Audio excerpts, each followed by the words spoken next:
Okay, before we really get into anything today, I want to name something that I know a lot of people have been feeling in their bodies over the last couple of weeks.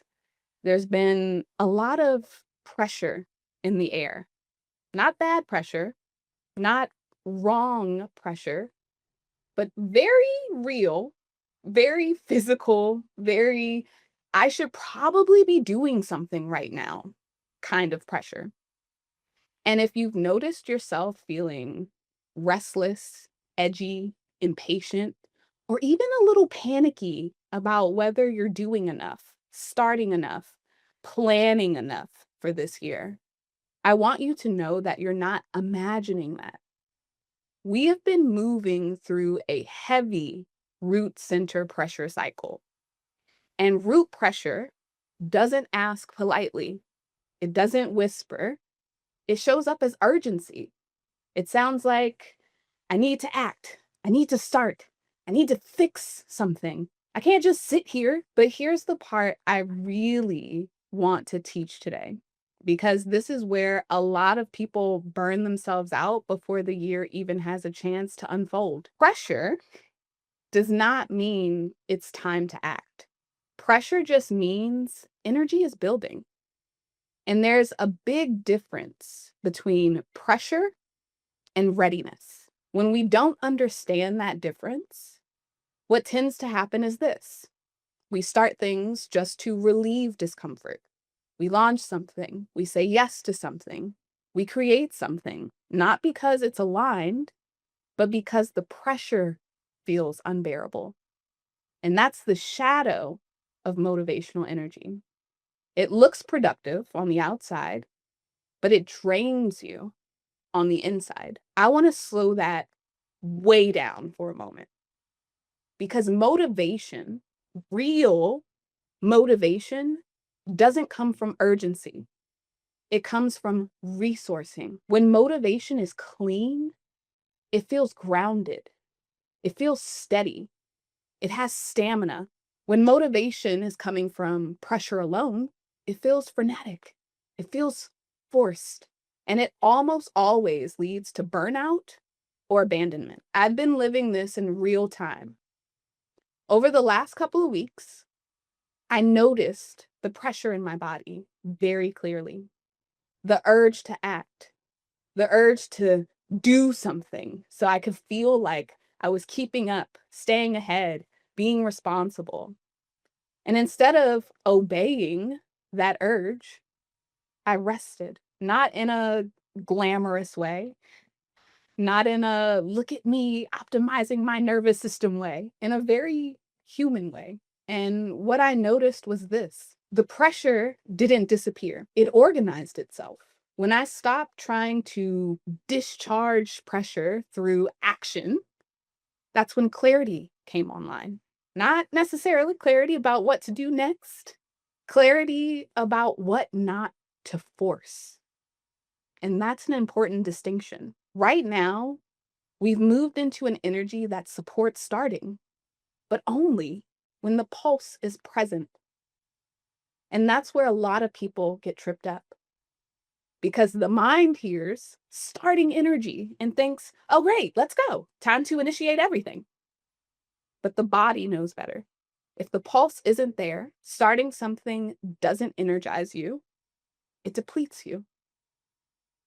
So I want to say this very clearly, especially this early in the year. You do not need to prove your commitment to your life, your work, or your growth by starting things prematurely. Rest is not avoidance. Waiting is not failure.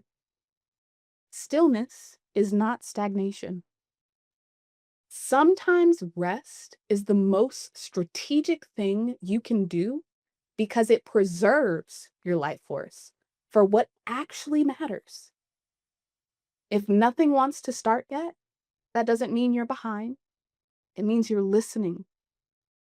And listening is a form of leadership. So if you're feeling pressure right now, instead of asking, what should I start?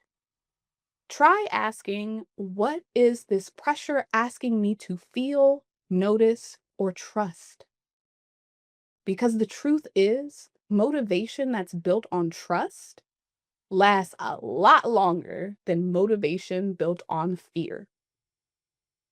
You do not need to rush this year into existence. You do not need to exhaust yourself to prove you're serious. You don't need to act just to relieve discomfort. Let the pressure exist without obeying it. Let your body lead. Let the pulse come when it's ready. You are not late. You are not falling behind. You are not wasting time. You're in this beautiful ripening period. And when the moment comes to act, you'll feel it. It won't be loud. It won't be frenetic. It will feel like a quiet, grounded yes. That's the kind of motivation that sustains. Before we close, I want to give us a moment to let this land, not in the mind, but in the body. I want you to take a slow breath in through the nose and a longer breath out through the mouth.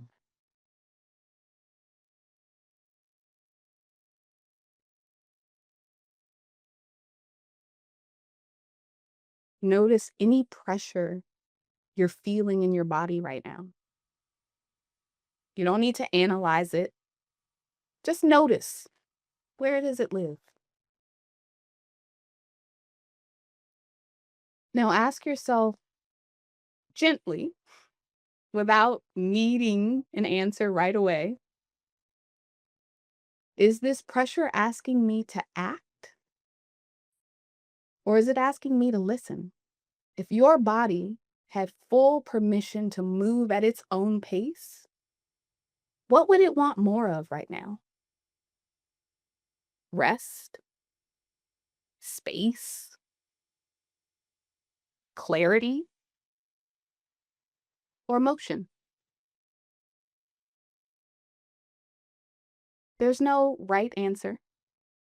Just notice what comes up.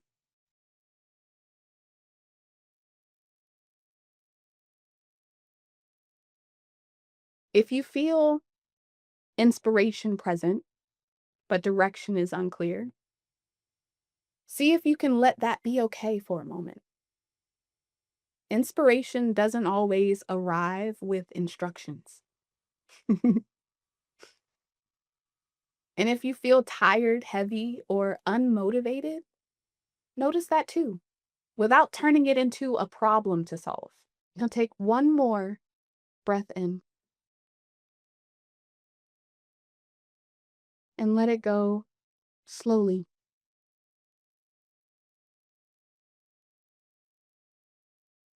You don't need to rush clarity. You don't need to rush or force timing. You don't need to start anything to prove you're on track. When you're ready, gently come back.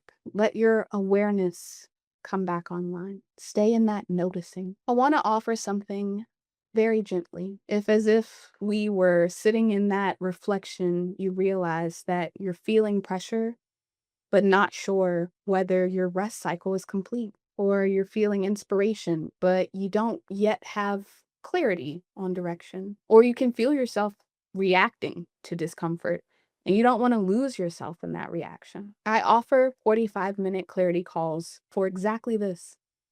These aren't strategy calls.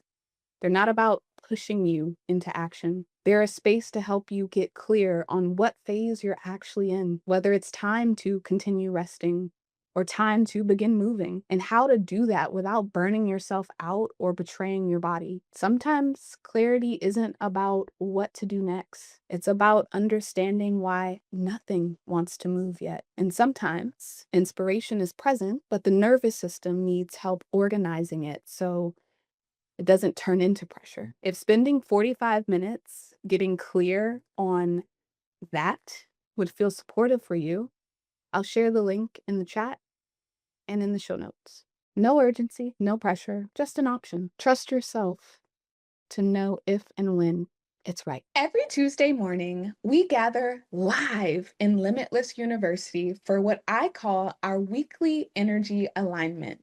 We start by celebrating wins because your victories matter and deserve to be witnessed. Then we dive into the week's collective energy together, and we close in gratitude, setting the foundation for a week of flow and alignment. The transit report you just heard is one piece of our hour-long gathering. And there's something really special about experiencing this energy work in real time with other humans who get it. You can join us at diamonddripconsulting.com, and you can also find that link in the show notes.